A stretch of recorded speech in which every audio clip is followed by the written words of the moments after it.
con này.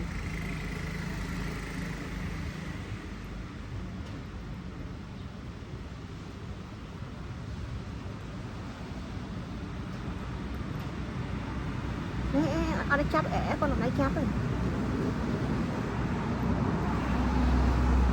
Ở đây chắp đấy con, cho nó chốc.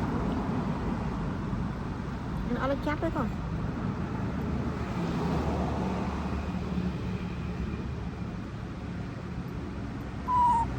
Nhắm đó con đấy. Nhắm thật lòng mắt đấy con này. Đá con cái đây. Đá giờ lĩa con đấy. Đây con chụp sân ở đây chắp ấy, còn anh đây còn anh sực đấy rồi này, còn trăm nhăm 120 nhắm ạ. Đây năng mà đi.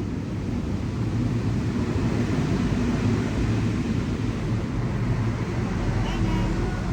Rồi ơi. Mình quay một đài đi.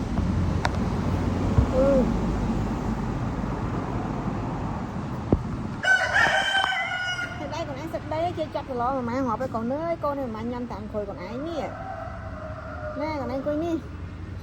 Ấp chắp con nó đáy cá này cho mình nhắm mà. Con cánh con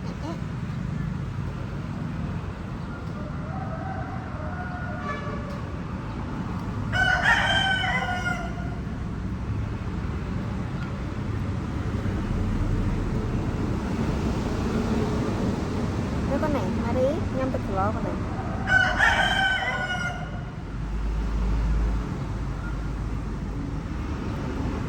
Nó nhâm sẽ chù kìa thấy con này.